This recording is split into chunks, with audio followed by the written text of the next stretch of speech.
"I'll never get married to you or accept this baby," the millionaire yelled. But 9 months later, one hospital door shattered his heart and brought him to his knees.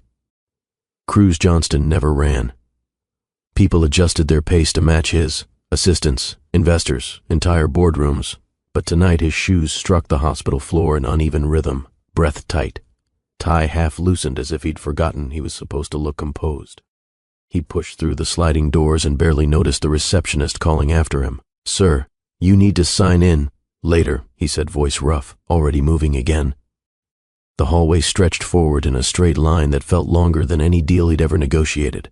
Monitors beeped somewhere behind closed rooms. A child laughed faintly from a distant corner. Life kept moving around him, calm and ordinary, while something inside his chest felt unfamiliar, urgent, uncalculated. 9 months ago, he had walked away from a decision with perfect certainty. Now he wasn't certain of anything. His phone buzzed again in his hand. Natasha's last message glowed on the screen. "She's asking for you." Cruz swallowed hard and kept moving. Nurses crossed in front of him carrying charts, speaking in quick, quiet tones. One glanced up at the sight of a sharply dressed man who looked like he belonged in a glass office tower, not a maternity wing. "Room 214? he asked.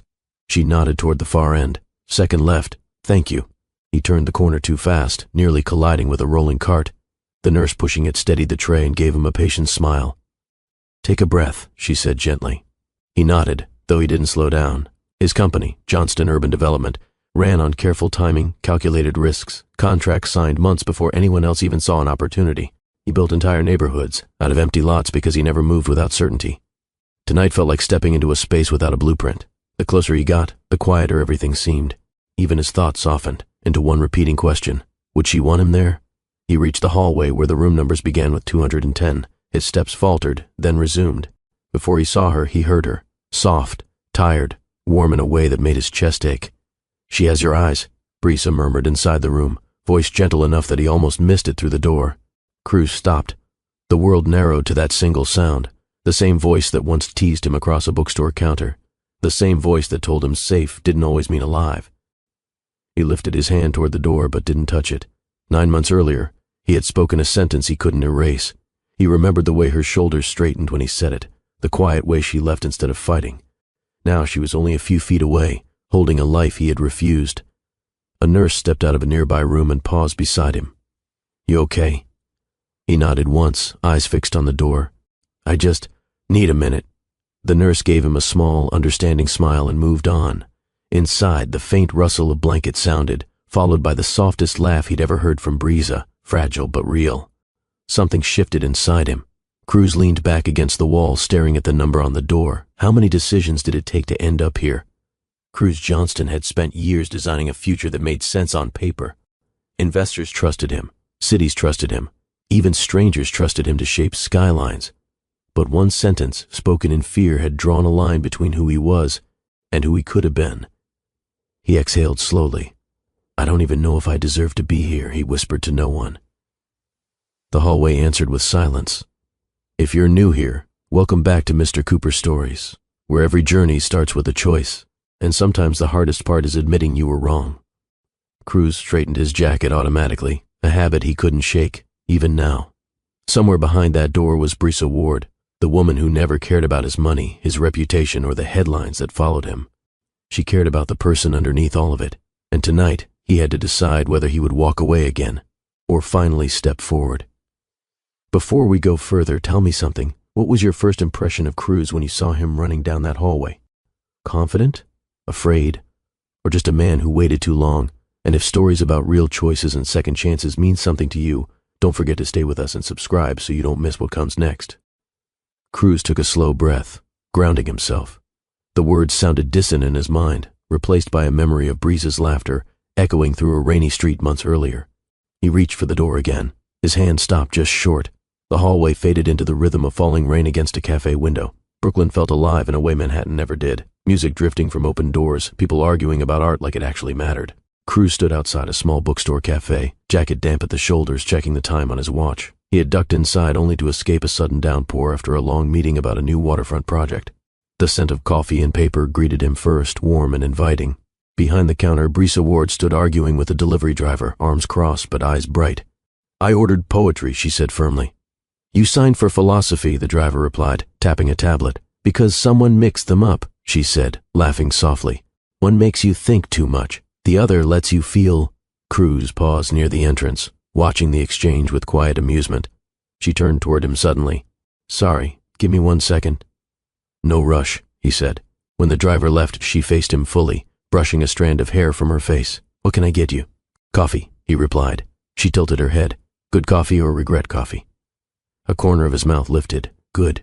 She prepared it carefully, sliding the cup across the counter without any recognition of who he was. No raised eyebrows, no sudden change in tone, just genuine attention. First time here? She asked. Yes. Well, she said lightly. Try not to work while you drink it. That's kind of the rule. I didn't know there were rules. There aren't, she said, smiling. Just suggestions. Outside, the rain continued, tapping steadily against the glass. Cruz took a sip and realized something strange. For the first time all day, he wasn't thinking about numbers or deadlines. He was thinking about her. And that was the moment everything started to change. Long before a hospital door would ever make him question the life he thought he wanted.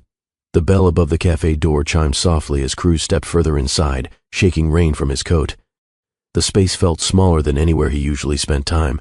Shelves filled with worn novels, handwritten price tags, mismatched chairs that looked chosen for comfort instead of status. A group of students debated near the window. Someone read poetry aloud from a corner table. Nothing about the place tried to impress him, and that alone made him stay longer than he planned. Brisa moved behind the counter with easy confidence, humming under her breath while arranging cups. She didn't rush, didn't glance at his watch or his suit, didn't treat him like a headline. Careful, she said, nodding toward a stack of books near his elbow. That tower falls if someone breathes too hard. I'll keep my distance, he replied. She leaned forward slightly. You look like someone who doesn't usually sit still. That obvious? She shrugged. You keep checking the door like another meeting is about to walk in. He almost laughed. Most people assumed things about him, wealth, ambition, control, but very few said it out loud. Maybe I'm just not used to quiet, he said. Outside, cars passed slowly through the street, their headlights reflecting off wet pavement. Cruz noticed he wasn't thinking about leaving anymore. He returned the next evening, and the one after that. Each visit started casually, coffee, a few minutes of conversation, but something about Brisa's presence made time stretch differently.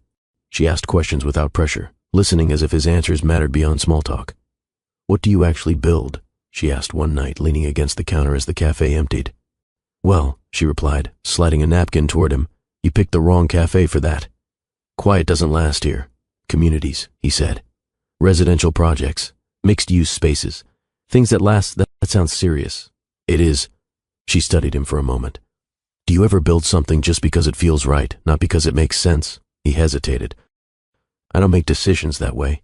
That must get lonely, she said gently. Her words landed without accusation, just observation. He watched her write a customer's name on a cup in looping handwriting. There was no rush in her movements, no need to impress anyone. For someone used to rooms where every conversation carried hidden agendas, her honesty felt disarming. You don't look impressed, he said. I'm not unimpressed, she replied with a smile. I just don't measure people by what they own. He nodded slowly, absorbing that. A sudden burst of laughter filled the cafe when a regular customer attempted to recite a dramatic poem and forgot half the lines. Brisa clapped anyway, encouraging him, and Cruz noticed how easily she made people feel seen. You do that a lot, he said. Do what? Make people comfortable. She shrugged. Everyone walks in carrying something heavy. Coffee helps, but kindness works faster. Her words stayed with him longer than he expected. Later, she joined him at a small table near the window, bringing her own mug. Don't tell my boss I'm sitting down, she joked.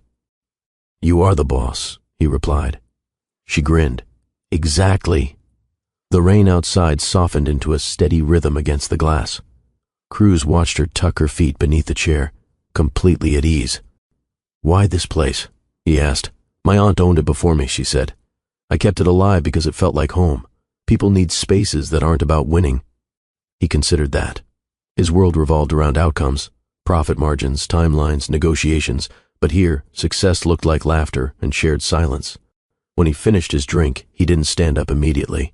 That's new, she teased. Most people rush out after 10 minutes. Maybe I'm starting to like poetry, he said. Her smile softened. Careful, that's how it starts. Over the next week, Cruz's visits turned into a habit he didn't question. He found himself walking slower when he approached the cafe, almost reluctant to bring the noise of his other life through the door. One evening, the place was nearly empty when he arrived. Brisa wiped down the counter, glancing up with a small wave. "You're late," she said. "Meeting ran long." She poured as usual without asking. "You look tired." "I'm fine." She raised an eyebrow. "That's not an answer." He leaned against the counter, watching her move between tasks with calm focus. "Do you ever worry about the future?" he asked suddenly. "Sometimes," she admitted, "but I try not to live 10 steps ahead. I'd miss what's right in front of me." He looked down at his coffee, the steam rising slowly. "That sounds risky, maybe," she said. "But it's also honest." A comfortable silence settled between them. Outside, someone strummed a guitar on the sidewalk. Inside, the cafe lights cast a warm glow across shelves of books and quiet conversations. Cruz realized something subtle had shifted. He wasn't here to escape the rain anymore. He was here for her. Brisa glanced toward the clock. "I'm closing soon," she said, "but if you're not in a rush, there's a view of the bridge a few blocks away. It's nicer after dark." He hesitated only a second before nodding. "Lead the way." As they stepped outside together, the city felt less like a map of opportunities and more like a place where something unexpected could begin. And for the first time in years, Cruz Johnston walked without checking the time, unaware that each quiet step beside her was leading him closer to a choice that would change everything. The streets felt calmer as they left the cafe behind, the noise of passing cars fading into a steady hum. Cruz walked beside Brisa, hands in his coat pockets, unsure whether to speak or simply listen to the rhythm of their footsteps. "You're quieter out here," she said after a moment. "I spend most of my day talking," he replied. "Meetings, calls, negotiations. Silence feels unfamiliar." "That's because silence makes people honest," she said lightly. He glanced at her. "You make it sound dangerous." "It is," she laughed. "You can't hide behind titles when nobody's impressed by them." They turned onto a path that led toward the bridge, city lights stretching ahead in long lines. Cruz noticed how easily she moved through the crowd, greeting strangers with small nods as if the whole neighborhood belonged to her. "Do people always talk to you?" he asked. "Only the ones who need a good coffee," she teased. "Or someone to listen." He nodded slowly, watching the skyline rise beyond the railing. For once, he wasn't analyzing property values or future developments. He was simply there, walking beside someone who didn't ask anything from him except presence. They stopped near the center of the bridge where the wind softened the sounds of the city below. Brisa leaned against the railing, looking out at the water reflecting distant lights. "You plan everything," she said suddenly. "That obvious? You check your watch even when there's nowhere to be," she replied, smiling gently. "It's like you're always 10 steps ahead of the moment." "It keeps things stable," he said. "Predictable. And does that make you happy?" The question caught him off guard. Happiness wasn't something people asked him about. Success, influence, results, those were familiar topics. He searched for an answer that sounded honest. "I don't think about it much," he admitted. "That sounds lonely," she said softly. He let out a slow breath. "Maybe it's just efficient." She laughed under her breath. "You talk like a man negotiating with his own feelings." "That's because feelings complicate things. They also make things worth remembering," she replied. Her words settled into the quiet space between them. Cruz rested his forearms on the railing, watching a boat pass beneath the bridge. The lights shimmered on the water, shifting with every ripple. "My father believed stability was everything," he said after a long pause. "He built our business from nothing. Every risk was calculated. Every decision had to make sense." "And you followed that?" she asked. "It worked," he said simply. "People trust certainty." "But do they know you?" she asked. The question lingered longer than he expected.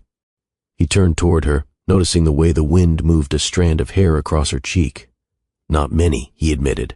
She nodded, as if that confirmed something she already understood. "You know," she said, "there's a difference between being strong and being untouchable." He almost smiled. He tilted his head slightly. "And which one am I?" "That's what you're still deciding," she said. For a moment, neither of them spoke. The silence didn't feel heavy, just real, like a conversation that didn't need constant words to keep moving. They started walking again, slower this time. Cruz noticed he wasn't thinking about tomorrow's meetings or the emails waiting on his phone. She studied him for a moment, her expression thoughtful rather than judgmental. "You live like you're always planning 10 steps ahead," Brisa said again, her tone softer now. "It keeps things safe," he replied. She looked at him, eyes steady. "Safe isn't always alive." The words landed deeper than he expected. He opened his mouth to respond but stopped, unsure how to argue with something that felt true.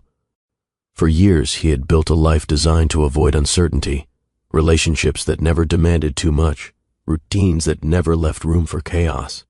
Yet standing beside her, he felt something unfamiliar, a quiet pull toward moments he couldn't control. "Do you ever worry about getting hurt?" he asked. "Of course," she said, "but I'd rather feel something real than hide from it." Her honesty made him pause mid-step. A group of friends passed by, laughing loudly, breaking the stillness for a moment before disappearing into the distance. The city moved around them, unaware of the subtle shift happening between two people who were only beginning to understand each other. At the end of the bridge, she slowed. "Well," she said, "this is usually where I turn back." He hesitated, reluctant for the evening to end. "Can I walk you home?" he asked. She studied him for a second, as if weighing something unspoken. Then she nodded. "Only if you promise not to check your watch for the next 10 minutes. He slipped his phone into his pocket without looking at it. "Deal." She laughed softly, and they continued down the street together. Two people moving without a clear destination, unaware that this simple walk would become one of the memories he'd hold on to long after everything else changed. Cruz noticed the change before he admitted it to himself. His morning still began early. Emails, site reports from Johnston Urban Development, calls with architects discussing timelines. Yet by late afternoon his attention drifted toward Brooklyn. Meetings ended faster. Assistants exchanged curious looks when he canceled evening reservations he once guarded fiercely.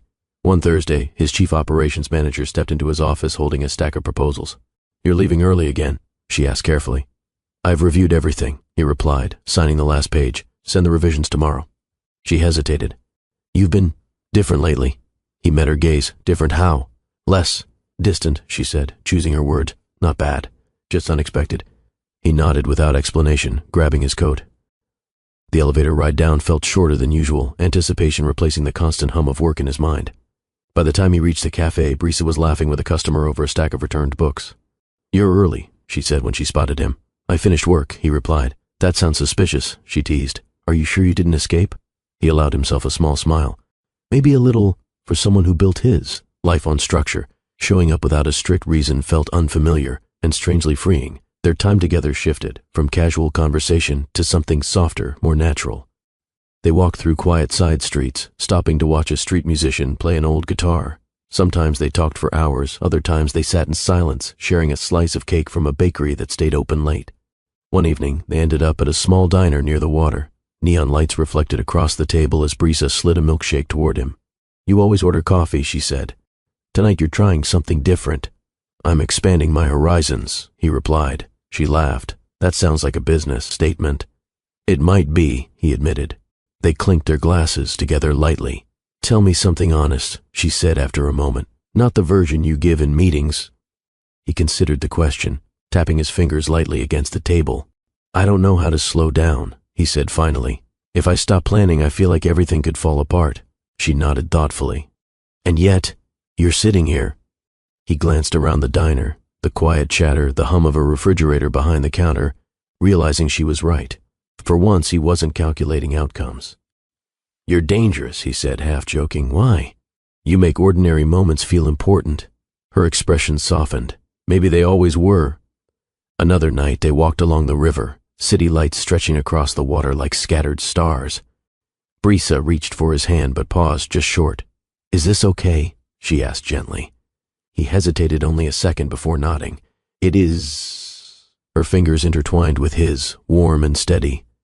The simple contact sent an unexpected calm through him, not overwhelming, just grounding. "You're quiet," she said. "I'm thinking." "That can be dangerous," she teased. "I'm realizing how much I used to rush through moments like this," he admitted, as if slowing down meant losing something. "And now I'm not sure what I was trying to protect." She didn't respond right away. Instead, she squeezed his hand lightly, a silent acknowledgement that said more than words could. They stopped near a small overlook where a few people leaned against the railing. A couple danced quietly to music from someone's phone, laughing when they missed a step. Cruz watched them for a moment. "I used to believe control meant strength," he said quietly. "And what do you believe now?" "I don't know yet," he admitted, "but I know this feels real." Brisa's smile softened at the edges. "That's a good place to start." A week later, she invited him to the rooftop of her apartment building. String lights hung between metal railings, casting a warm glow over a small garden of potted plants. "You come up here when you need to think?" he asked. "When I need to breathe," she replied. They sat side by side on a wooden bench, the city stretching endlessly beyond them. Cruz felt an unfamiliar pressure in his chest, words gathering but refusing to form. "You're different from anyone I've met," he said finally. She tilted her head. "Different good or different confusing?" "Both," he admitted. She laughed softly. "I'll take that." He turned toward her, ready to say something more, something honest and vulnerable, but the words caught in his throat. Years of caution held him back. "What?" she asked gently, noticing the shift in his expression. "Nothing," he said, shaking his head slightly. "Just thinking." She didn't push, and that somehow made the silence easier. They sat there for a while, listening to distant music drifting up from the street below. When she rested her head lightly against his shoulder, he felt his carefully built routine slip a little further away. For the first time in years, Cruz Johnston wasn't measuring success by numbers or timelines. He was measuring it by how long he could stay in a moment without needing to control it. And though he didn't say it out loud, he knew something inside him had begun to change, quietly, steadily, leading him toward a choice he wasn't ready to face yet. Cruz arrived later than usual that evening, his jacket still carrying the sharp scent of the city. He paused at the entrance, watching her water the plants, sleeves rolled up, completely unaware of how peaceful she looked from a distance. "You look like you survived a battle," she said when she noticed him. "Board meetings can feel like that," he replied. She handed him a glass of iced tea instead of coffee. "Sit." "You're thinking too loudly again." He laughed softly, taking a seat beside her. For a while, neither of them spoke. The quiet didn't feel empty. It felt like space he didn't need to fill. "You know," she said eventually, "you don't have to carry everything alone." He looked at her, surprised by how easily she read him. "I'm used to it," he said. "Used to doesn't mean happy," she replied gently. Her words lingered in the air, heavier than usual. Cruz leaned forward, elbows resting on his knees, staring out at the skyline. There was something he wanted to say, something that had been growing between them for weeks, but it sat at the edge of his thoughts like a risk he couldn't calculate. Brisa shifted closer, her shoulder brushing lightly against his. "You've been quiet lately," she said. "Not distant, just thoughtful." "I've been trying to understand something," he admitted. "And what's that?" "How you make everything feel simpler," he said. "Not easier, just clearer." She smiled faintly. "That's probably because I don't overthink things the way you do." "That might be true," he said, glancing down at his hands. "Most of my life has been about avoiding mistakes, and do you think that works?" she asked. "It keeps things stable," he said automatically, then paused, realizing how familiar that answer sounded. She watched him carefully. "Stability is good, but sometimes it keeps people from saying what they really feel." Her gaze didn't pressure him. It invited honesty. He took a slow breath. "What if saying something changes everything?" "Then maybe it was important enough to say," she replied. The words sat between them, waiting. Cruz turned toward her fully, his expression softer than she'd ever seen. For a moment, it looked like he was about to cross a line he had carefully avoided. He started, but the sentence stopped there. Instead of finishing the thought, he leaned back against the bench, eyes drifting toward the lights of Manhattan in the distance. "Work has been intense," he said, changing direction. "A new waterfront project. Investors are pushing for faster timelines." Brisa didn't interrupt him, though she clearly noticed the shift. "You don't have to talk about business every time things get real," she said softly. He exhaled, running a hand through his hair. "I know. It's just easier." She nodded, accepting his pace without judgment. "You don't have to rush anything," she added. "Whatever this is between us, it doesn't need a perfect definition." Her words should have relieved him, yet they also made him aware of how much he wanted to say and how afraid he was of saying it wrong. He watched her tuck a loose strand of hair behind her ear, noticing how natural everything felt when he was with her. No expectations, no negotiations, just presence. "You deserve someone who knows what they want," he said quietly. She tilted her head. "And what do you want?" The question hung in the air, heavier than anything she'd asked before. He opened his mouth, ready to answer honestly, ready to admit that being with her felt like stepping into a life he had never planned, but years of caution pressed against his chest. "I'm still figuring that out," he said instead. She nodded slowly, hiding a flicker of disappointment behind a gentle smile. "That's fair," she said, the city lights reflected in her eyes as she leaned back, looking up at the sky. "You know," she said after a while, "most people think big moments come with grand speeches, but sometimes the important things are the ones we almost say." Cruz glanced at her, surprised by how accurately she described the tension he felt. "Maybe," he admitted. She nudged his shoulder lightly. "Hey, I'm not going anywhere tonight. You don't have to rush your thoughts." Her calm acceptance made him feel both grateful and restless. He wanted to tell her that she mattered more than any deal he had closed, more than any success he had chased, but the words stayed locked behind a wall he had built long ago. Instead, they sat together in comfortable silence, the sound of distant music drifting upward from the streets below. After a while, she rested her head lightly against his shoulder again. He closed his eyes for a moment, letting the quiet settle around them. It felt like standing at the edge of a decision he wasn't ready to make, a confession waiting just beyond reach. And though neither of them knew it yet, that unfinished sentence would follow him long after this peaceful night ended, echoing louder when everything else began to change. Cruz arrived at his penthouse earlier than usual. Loosening his tie as he stepped inside. The city stretched wide beyond the windows, glowing under the fading light. Normally he would have moved, straight to his desk, reviewing numbers and projections long into the night. Instead, he checked his phone. A message from Brisa waited there. "Can we talk tonight?"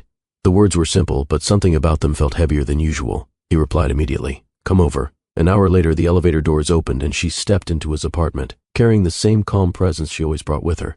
Yet tonight there was a quiet seriousness in her eyes. "You've never invited me here this early," she said softly, glancing around at the sleek space. "I thought it was time," he replied, offering her a glass of water.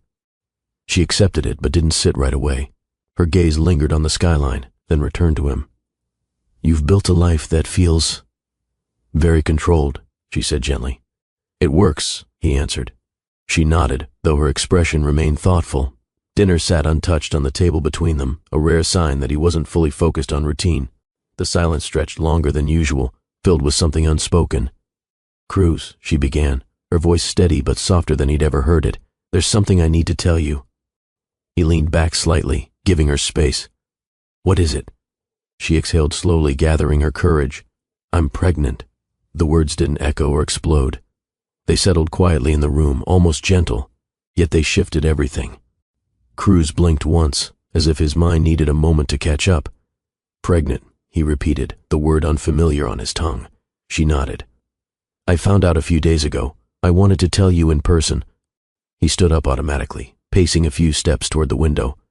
Below them, the city moved normally, cars turning corners, lights flickering on, unaware that his carefully ordered life had just changed direction. "This wasn't part of the plan," he said quietly. Brisa didn't argue. She simply watched him, waiting. "I know," she replied after a moment. "Some things don't arrive with permission." Her calmness contrasted sharply with the rush of thoughts in his mind. Responsibilities, headlines, expectations. Every risk he had spent years avoiding suddenly felt unavoidable.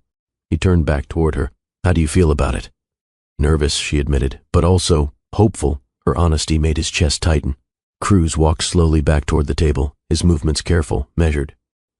"This changes everything," he said. "Yes," she answered, "it does." He ran a hand through his hair, searching for something logical to hold on to. "My life is complicated," he said.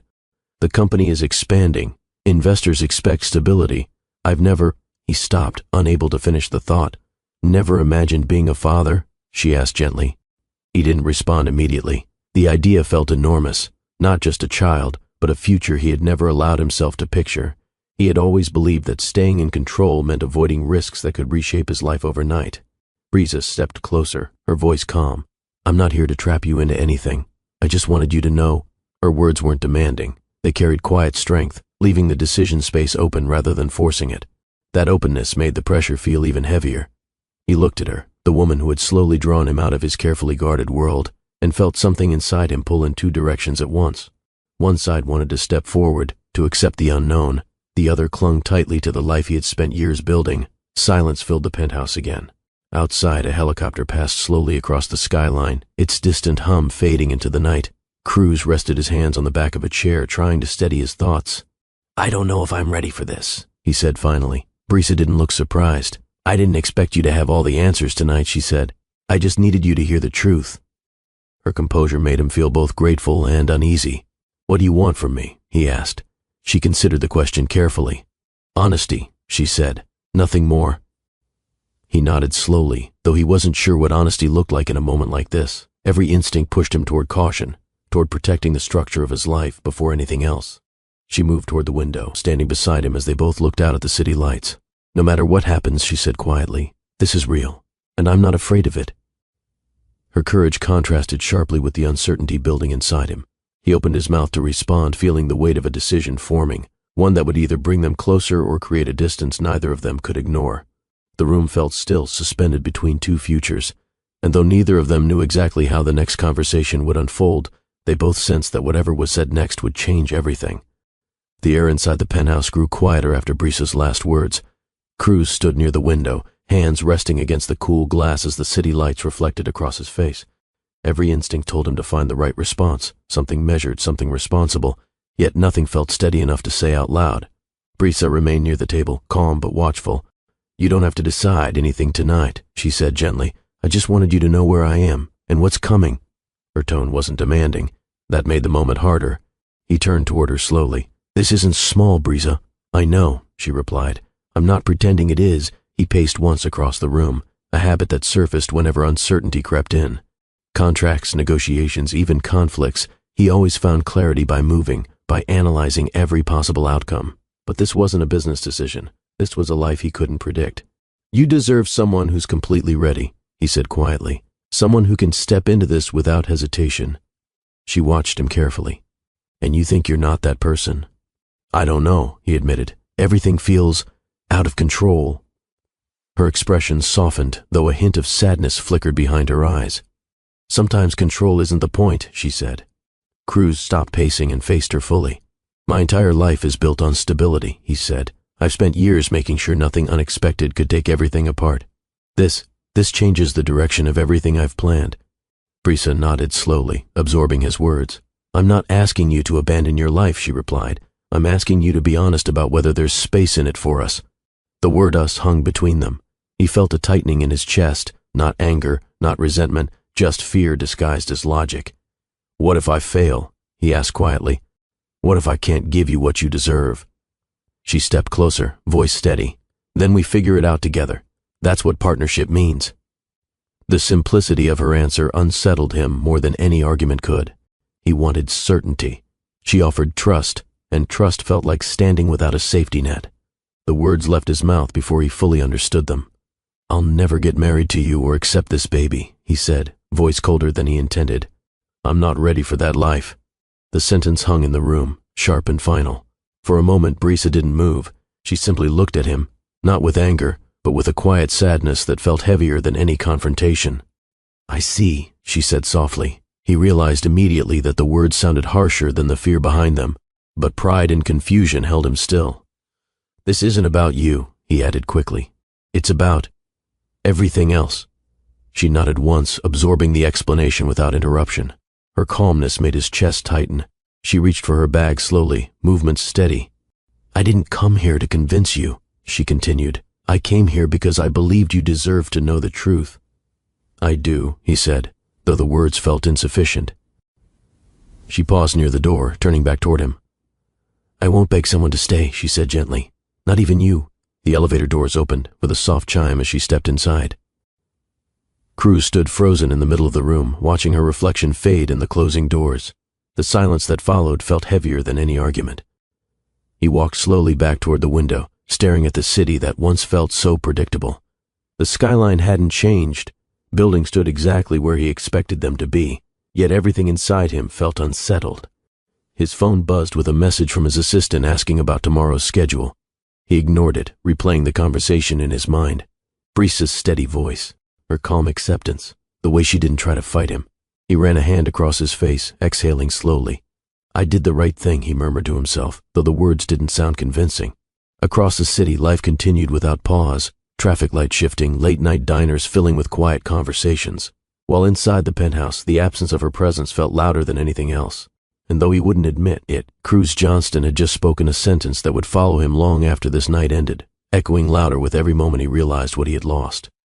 Weeks passed, and from the outside, Cruz Johnston appeared unchanged. Morning briefings filled his schedule. Investors gathered around long glass tables while digital blueprints of future neighborhoods glowed across massive screens. His company, Johnston Urban Development, moved forward with ambitious projects along the waterfront, and the media praised his ability to stay focused under pressure. Phase 3 approval just came through, his operations manager said during one meeting. The council moved faster than expected. "Good," Cruz replied, signing the final document without hesitation. "Push the timeline forward by 2 weeks. He spoke with confidence, voice steady, posture controlled. No one in the room noticed how he paused a second longer than usual after meetings ended, as if waiting for something that never arrived. Late at night, he returned to his penthouse, the silence greeting him like an unfinished conversation. The rooftop garden she once admired felt colder now, untouched. He told himself he had made the logical choice. Yet logic didn't fill the empty spaces. Across the city, Brisa moved into a smaller apartment near the cafe, carrying only what she truly needed. Boxes lined the walls for a few days before she slowly unpacked them, arranging books and soft blankets in a way that made the space feel warm. Natasha stopped by often, bringing groceries and quiet encouragement. "You don't have to do everything alone," Natasha said one afternoon, setting a bag of fresh fruit on the counter. "I'm not alone," Brisa replied with a gentle smile, resting a hand against her stomach. "I have a reason to keep going." She worked shorter shifts at the cafe, choosing calm over exhaustion. Regular customers noticed the subtle change in her energy, softer, more thoughtful, but she didn't share details unless asked directly. One evening, a young woman approached the counter nervously. "Can I ask you something?" the customer said. "How do you stay so calm when life changes suddenly?" Brisa paused, considering her answer. "I remind myself that fear doesn't decide my future," she said quietly. "My choices do." Her words carried no bitterness, only quiet determination. Cruz found himself walking past the bookstore cafe one night after a late meeting. He hadn't planned it. His feet simply carried him there. The lights inside glowed warmly, and laughter drifted onto the sidewalk.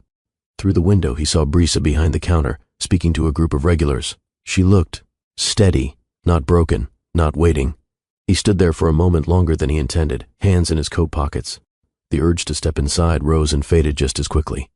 He turned away before she noticed him. Back in his car, he stared out at the street, remembering the first time she teased him about good coffee or regret coffee. A faint smile crossed his face, then disappeared. He drove home without turning on the radio, the quiet inside the car filled with memories he couldn't silence. Seasons shifted slowly. Spring gave way to summer, sunlight stretching longer across the city. Cruz's projects grew larger, his reputation stronger, yet moments of stillness felt heavier than before. During one presentation, a colleague mentioned the importance of building spaces where families could grow. The word families caught him off guard, forcing him to pause mid-sentence before continuing. That evening, he sat alone at his dining table, staring at a cup of coffee that had long gone cold. Meanwhile, Brisa prepared for motherhood with quiet resilience, attending appointments, reading late into the night, surrounding herself with small reminders of hope rather than fear. She didn't chase him. She didn't call. She moved forward. And though neither of them said it aloud, the distance between their worlds grew wider with every passing week, a silent countdown leading toward a moment neither of them could fully predict. By early autumn, Cruz's calendar looked fuller than ever. Johnston Urban Development had secured a major contract transforming an old industrial block into modern housing, and industry magazines praised his unshakable focus. He stood at the front of a conference room, presenting architectural plans while investors nodded approvingly. "This project isn't just about buildings," he said evenly. "It's about creating spaces where people feel grounded." The words sounded polished, rehearsed, yet halfway through the sentence he hesitated. Grounded. The word echoed differently than it used to. After the meeting, his assistant handed him a tablet filled with congratulatory messages. "You've been invited to speak at the Urban Futures Summit," she said. "Everyone wants to hear how you stay ahead of uncertainty." He gave a brief nod. Schedule it. But as he walked back to his office, the applause from the conference room faded quickly, leaving behind a silence that felt heavier than usual. Later that evening, Cruz stopped at a small grocery store near his building, something he rarely did himself. As he reached for a bottle of sparkling water, he noticed a father kneeling to help his toddler choose a snack from a low shelf. The child laughed loudly, gripping the man's finger with absolute trust. Cruz looked away quickly, unsettled by the unexpected pull in his chest. At the register, the cashier smiled politely. "Long day?" "Something like that," he replied. Outside, he paused before getting into his car, watching families walk past under the glow of streetlights. Conversations blended together, casual, ordinary, full of life he usually passed without noticing. He realized he had begun noticing small things more often. A stroller parked outside a cafe, a lullaby playing softly through an apartment window, the way people leaned toward each other when they laughed. None of it fit neatly into the life he had planned. Back at the penthouse, Cruz stood on the rooftop garden where he and Brisa once spent quiet evenings. The plants she admired had grown slightly wild, leaves stretching toward the light as if waiting for attention. He touched one gently, remembering the way she used to run her fingers along the edges, naming each one like an old friend. "You make ordinary moments feel important," he murmured to himself, repeating words he once said to her. The memory made him close his eyes briefly. He replayed their conversations, her laughter in the bookstore cafe, her calm voice on the bridge, the way she looked at him when he nearly confessed something he didn't fully understand at the time. And then the sentence he couldn't take back. He exhaled slowly, the city stretching endlessly below him. "I thought control meant strength," he said quietly. The words sounded hollow against the open air. The following morning, Cruz sat across from his longtime business partner during a strategy session. "You've been distracted lately," the partner said bluntly. "Everything's still running smoothly, but you're not as present."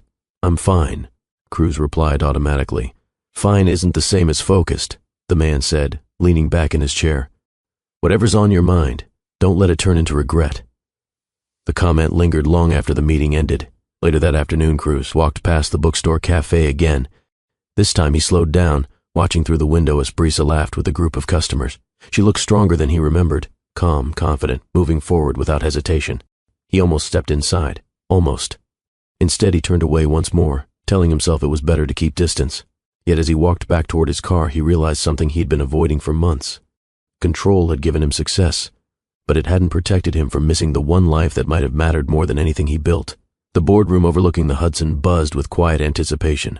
Executives from Johnston Urban Development sat around a polished table while a presentation screen displayed the newest expansion proposal, a project large enough to reshape entire neighborhoods.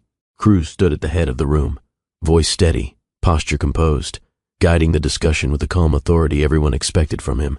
"If we finalize this partnership today, construction begins within 3 months," he said. Investors exchanged approving nods. Charts shifted across the screen, numbers aligning perfectly with projections. For anyone watching, he looked exactly like the man he had always been, controlled, decisive, untouchable. His phone vibrated once against the table. He ignored it. The conversation continued, filled with technical details and long-term strategies, until the phone buzzed again, and again. A faint crease formed between his brows. "Excuse me," he said quietly, stepping away from the table. He glanced down at the screen. Natasha calling. A wave of unease moved through him. Natasha rarely reached out unless something mattered deeply to Brisa. He answered immediately. "Is everything okay?" Her voice came through, urgent but steady. "Cruz, Brisa's in the hospital." His grip tightened around the phone. "She's giving birth," Natasha added gently. The words landed with unexpected weight, knocking the air from his lungs. For a moment he couldn't respond. "I thought you should know," she said, "whether you come or not." "That's your choice." The call ended softly, leaving him standing alone in the hallway, the distant murmur of boardroom voices barely reaching him. Cruz stared at his reflection in the glass wall, suit perfectly tailored, expression usually unreadable, but now uncertainty showed clearly in his eyes. He thought about the months that had passed, the distance he maintained, the sentence that created it. He didn't answer. Instead, he turned, walking quickly toward the elevators. His assistant hurried after him. "The investors are waiting. Should I delay the meeting?" "Cancel it," he said. Her eyes widened slightly. "Cancel all of it?" "Yes." The elevator doors opened, and he stepped inside without another word. As the car descended, he loosened his tie, breath uneven. For the first time in years, he wasn't thinking about consequences or reputation. He was thinking about her. The city blurred past as his car moved through traffic. Cruz leaned forward slightly, urging the driver to go faster without saying it out loud. Every red light felt like a question he didn't know how to answer. Would she want him there? Was it too late? His phone screen lit up with a new message from Natasha, room 214. He read it twice, committing the number to memory. When the hospital finally came into view, he stepped out of the car before it fully stopped, moving quickly toward the entrance. The sliding doors opened, releasing a rush of warm air and distant voices. For the first time in years, Cruz Johnston ran without a plan, not as a businessman, not as a man in control, but as someone finally willing to face a moment he once tried to avoid. And with every step down the corridor, the distance between the life he built and the life he almost lost began to close. The hallway stretched ahead of Cruz like a quiet test he hadn't prepared for. Room numbers passed slowly on the walls, 208, 210, 212, each step heavier than the last. His breathing slowed, but his thoughts refused to settle. He noticed everything and nothing at once, the hum of distant conversations, the soft roll of a cart moving somewhere behind him, the muted glow of ceiling lights reflecting against polished floors. Room 214 waited at the end. He stopped a few feet away, staring at the door as if it held an answer he wasn't ready to hear. Months ago, he had chosen distance because it felt safe. Now safety felt like the one thing standing between him and the truth. A nurse passing by offered a reassuring smile. "You here for someone special?" He hesitated, then nodded. "She's just inside," the nurse said gently, stepping aside. His hand hovered near the door handle, uncertain. Before entering, memories surfaced without warning. Brisa laughing over a cup of coffee, her voice teasing him on the bridge, the quiet strength in her eyes the night she walked away from his penthouse. He leaned briefly against the wall, closing his eyes. "I don't know if I deserve to be here," he whispered, but the thought of leaving again felt heavier than any fear. From inside the room came a soft sound, the faint rustle of blankets followed by Brisa's voice, tired yet warm. "She's finally sleeping," she murmured to someone. The words reached him like an invitation he hadn't expected. He straightened, breath steadying as he finally pushed the door open. The room felt quiet, filled with soft afternoon light. Brisa sat propped against the bed, hair slightly tousled, holding a newborn wrapped carefully in white. Natasha stood near the window, offering Cruz a small nod before stepping out to give them space. Brisa looked up slowly. For a moment, neither of them spoke. "I didn't think you'd come," she said softly. Her voice carried no accusation, only surprise. "I almost didn't deserve to," he replied, the honesty slipping out before he could soften it. She studied him, searching his face for something familiar. The tension that once filled the space between them felt quieter now, replaced by exhaustion and something gentler. He stepped closer, eyes drawn toward the tiny bundle in her arms. "That's—" he began, unsure how to finish the sentence. "Our daughter," she said simply. The words settled deep inside him. He had built towers that changed skylines, negotiated deals worth millions, yet nothing prepared him for the fragile reality resting just inches away. Brisa adjusted the blanket carefully. "Do you want to hold her?" The question caught him off guard. "Are you sure?" he asked. She nodded once. He hesitated only a moment before reaching out, hands slightly unsteady as she guided the baby into his arms. The world seemed to slow the second he held her. She stirred lightly, tiny fingers curling against his sleeve, completely unaware of the complicated history that brought him into this room.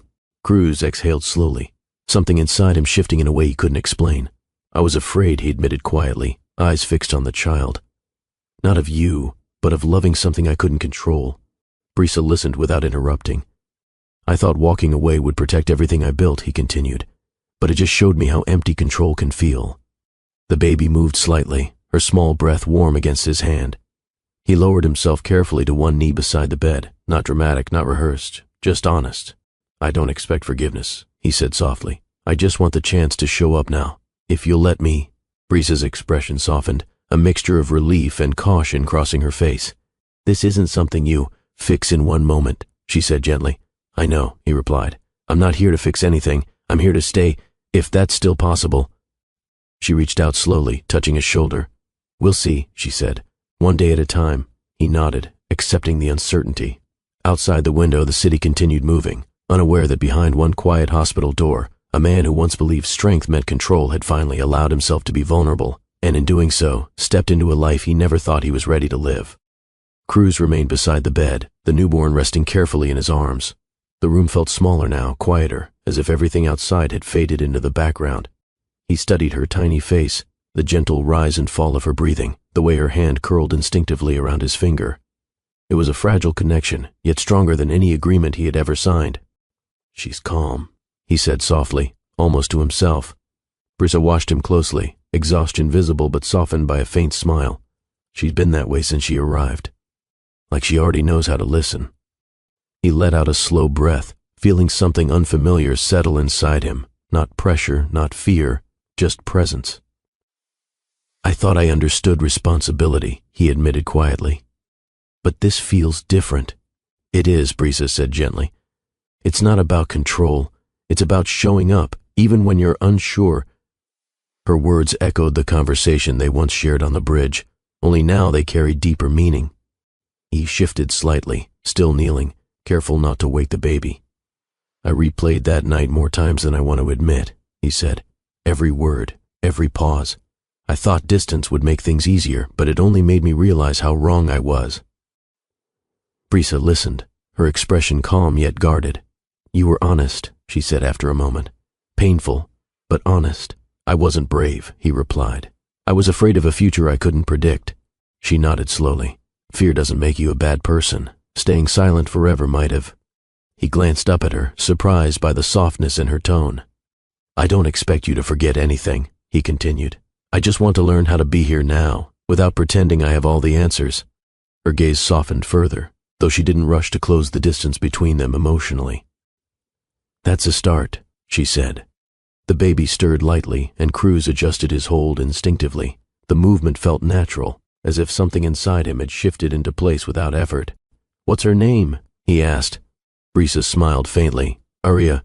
He repeated it quietly, testing the sound of it. It suits her, he said. She watched him carefully. You don't have to make promises you're not ready for. Showing up today, that already means something. He shook his head gently. I don't want to be the man who appears only when it's convenient. If I'm here, it's because I want to learn what this life looks like, even if I'm still figuring myself out. Brisa's eyes searched his face, as if measuring the sincerity behind his words.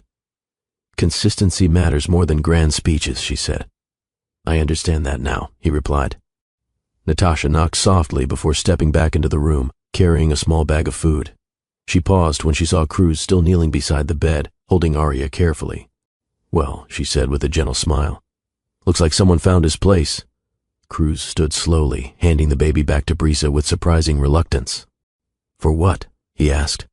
For coming, she replied. For listening instead of trying to fix everything, he nodded, understanding the weight behind her words. I'll come back tomorrow, he said, hesitating slightly, if that's okay.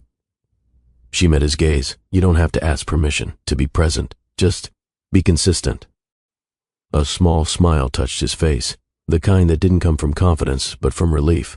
As he walked toward the door, he paused one last time, looking back at Brisa and Aria together. The room felt warmer than when he arrived, filled with something he hadn't felt in years, not control, not certainty, but a quiet sense of belonging that didn't require perfection. And as he stepped into the hallway again, Cruz Johnston realized that kneeling beside that hospital bed hadn't made him weaker. It had made him honest. Cruz returned the next morning exactly when he said he would. No grand entrance, no dramatic gestures, just a quiet knock on Brisa's apartment door with a small bag of groceries balanced in one hand. She opened the door slowly, Aria resting against her shoulder. You really came back, she said, a hint of surprise in her voice. I said I would, he replied simply. The apartment felt warm and lived in, filled with soft blankets and stacks of books. It was smaller than the spaces he usually occupied, yet it carried a calm energy he hadn't realized he missed. Natasha waved from the kitchen. He even beat me here, she teased before slipping out, leaving them alone. Cruz set the groceries on the counter. I wasn't sure what you needed, so I guessed. Brisa glanced inside the bag. Fruit, tea, a few ready-made meals, and gave a small nod. That's thoughtful. He didn't stay long that day. He didn't try to take control or offer solutions. He simply sat nearby while she fed Aria, asking quiet questions and listening to the rhythm of her voice. When he left, the silence felt lighter than before. Over the next few weeks, his visits became routine, short, consistent, and steady. Sometimes he brought coffee from the cafe. Other times he arrived with nothing but a calm presence, helping fold laundry or rocking Aria gently while Brisa rested. You don't talk as much as you used to, she observed one afternoon. I'm learning, he said. Listening takes more patience than leading. She smiled faintly at that. One evening, Aria began to fuss while Brisa tried to finish a phone call with a supplier. Cruz hesitated only a moment before lifting the baby carefully, pacing slowly across the room. She likes music, Brisa said, covering the receiver. Soft humming works. He nodded and began humming quietly, unsure at first, but gradually finding a steady rhythm. Aria settled almost immediately, her small hand resting against his collar. When Brisa ended the call, she watched the scene with quiet gratitude. You look comfortable, she said. I'm starting to be, he admitted. Not every moment felt easy. There were days when Brisa remained distant, observing rather than engaging deeply. Trust didn't return overnight, and Cruz never pushed for reassurance. Instead, he showed up. He fixed a loose cabinet door without making a big deal about it. He read aloud from a children's book one afternoon, stumbling slightly over the rhythm but laughing when Aria blinked up at him as if listening closely. You don't have to prove anything, Brisa told him once. I'm not trying to prove, he replied. I'm trying to learn. Her gaze softened at the sincerity in his voice. One night, as he prepared to leave, she paused him near the door. You've changed, she said quietly. I'm trying to understand what matters, he answered. She nodded, not fully letting down her guard but no longer holding him at a distance. As weeks turned into months, Cruz began reshaping his schedule. Fewer late-night meetings, more evenings spent in the small apartment filled with lullabies and quiet conversation. He discovered a different kind of rhythm, warming bottles, pacing slowly across the living room, listening to Brisa talk about the cafe's regular customers. One evening, while Arya slept peacefully nearby, Brisa leaned back against the couch and studied him. "You used to look at everything like a problem to solve," she said. "Now you just stay." He considered her words carefully. "I realized I spent years chasing control because I thought it meant safety. But being here, even when I don't know what comes next, feels more real." She didn't respond immediately. Instead, she reached for a blanket and draped it lightly over his shoulders when she noticed he looked tired. The gesture felt simple, yet it carried a quiet closeness they hadn't shared in a long time. For the first time since the hospital, the space between them felt less like a distance to cross and more like a path they were learning to walk together, slowly, honestly, without promises they weren't ready to make. Autumn settled gently over the city, painting the park paths in shades of gold and amber. Cruz walked beside Brisa, pushing Arya's stroller at an easy pace. The rhythm of their steps felt natural now. No tension, no careful distance, just quiet companionship. Arya reached toward falling leaves, small fingers opening and closing as if trying to catch the colors drifting through the air. "She's curious about everything," Brisa said with a soft laugh. "She takes after you," Cruz replied. Brisa glanced at him, amused. "Not you. I spent most of my life avoiding surprises," he admitted. "She's teaching me to notice them." They paused near a bench overlooking the water. The afternoon light softened around them, and for a moment the world felt still. Cruz reached into his coat pocket, fingers brushing against something small he had carried for weeks without knowing when to give it to her. Brisa handed him a thin bracelet engraved with Arya's name. "I kept this from the day she was born," she said quietly. "I wasn't sure when to give it to you, but it felt right today." He turned the bracelet over in his hands, tracing the delicate letters with his thumb. The simplicity of the gift struck him deeper than anything expensive ever could. "You saved this for me?" he asked. She nodded. "Because you showed up.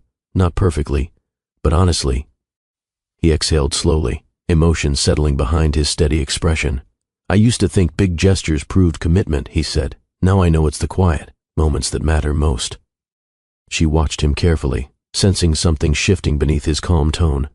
Cruz stepped slightly away from the bench, turning to face her fully. "I've spent months trying to understand who I was before you, and who I've become since," he said softly. "I once said I would never accept this life. I thought control was the only way to stay safe." Brisa remained still, eyes steady on his. He lowered himself onto one knee, not with the confidence of a perfectly planned proposal, but with the humility of someone who had learned through mistakes. "I don't want perfection anymore," he continued. "I want honesty, I want partnership, and I want to keep choosing you. Every day, even when it's complicated." He held out the bracelet gently. "I don't expect you to forget the past," he said, "but if you're willing, I want to build a future together. Not because it's easy, but because it's real." Brisa's eyes filled with emotion, though her smile remained calm. She stepped closer, helping him rise from his knee before wrapping her arms around him. The embrace felt different from anything they had shared before. No hesitation, no unspoken distance. Just warmth and quiet relief. Arya made a soft sound from the stroller, as if reacting to the shift in energy between them. Brisa laughed lightly through her emotion. "I think she approves." Cruz glanced down at their daughter, then back at Brisa. "I used to believe love meant having all the answers," he said. "Now I know it means staying, even when you don't." "I never needed perfect," she whispered. "Just real." She squeezed his hand gently. "That's all I ever wanted." "Too tight?" he asked. Morning light filled the small kitchen as Cruz tied Arya's shoelaces while she balanced on one foot, giggling at her own impatience. They walked back toward the path together, leaves crunching softly beneath their steps, the future no longer something to control, but something to grow into side by side. The park around them continued quietly, distant laughter, leaves rustling, yet the moment felt intimate and grounded. "Perfect," she declared, spinning in a small circle before running toward Brisa, who stood by the window holding a mug of tea. Life had shifted in ways he never expected. His company still thrived, but his schedule looked different now. Fewer late nights, more early mornings filled with laughter and small routines. Brisa watched him with a quiet smile. "You used to hate mornings like this," she teased. "I used to hate anything that wasn't planned," he replied. Arya tugged at his sleeve. "Story time tonight?" "Always," he promised, lifting her easily into his arms. Moments like these felt richer than any success he had chased before, simple, steady, and real. Later that week, Cruz found himself walking through the hospital again, this time beside Brisa as they attended a charity event supporting young families. The hallway looked exactly as it had years ago, yet everything felt different. The tension he once carried had been replaced by calm awareness. He paused near room 214, glancing at the door with a thoughtful expression. "You're quiet," Brisa said gently. "This place used to feel like a turning point I wasn't ready for," he admitted. "And now—" He looked down the hallway, remembering the moment he first stepped inside, uncertain, afraid, unsure if he belonged there at all. "Now it feels like the beginning of everything that matters," he said. She slipped her hand into his, a gesture that felt natural after all they had been through. As they walked toward the exit, Cruz noticed a young man pacing nervously outside a room, eyes filled with uncertainty. The sight reminded him of himself years earlier. He paused briefly, offering a reassuring nod. "Whatever's behind that door," he said quietly, "you're stronger than you think." The man nodded back, visibly relieved by the simple encouragement. Outside, the city stretched wide and bright. Cruz took a deep breath, feeling grounded in a way he never had before. "You know," Brisa said, leaning lightly against him, "you once told me poetry made you uncomfortable." He laughed softly. "I just hadn't found the right lines yet." She smiled. "And now? Now I know the best stories aren't about control," he replied. "They're about showing up even after you've made mistakes." That evening, Cruz sat beside Arya's bed, reading from a small book she had chosen earlier at the cafe, and the hero learned that courage wasn't about being perfect, he read aloud, voice calm and steady. Arya's eyes slowly drifted closed. He brushed a strand of hair from her forehead, a quiet ritual he never rushed. As he turned off the light, he paused for a moment in the doorway, remembering the man he used to be, someone who believed strength came from control and distance. Now strength looked different. It looked like presence. It looked like patience. It looked like kneeling down to tie shoelaces, listening instead of leading, and choosing love even when the path wasn't clear. Every story begins with a choice, and sometimes the hardest choice is admitting you were wrong and deciding to grow anyway. Cruz Johnston once believed that walking away would protect his future. Instead, the door he feared the most became the one that opened his heart. If this journey made you feel something, whether it was hope, reflection, or even frustration, share your thoughts below. What moment changed your view of Cruz the most? And if you enjoy stories about second chances, growth, and real-life choices, don't forget to subscribe to Mr. Cooper Stories so you don't miss the next chapter waiting to be told.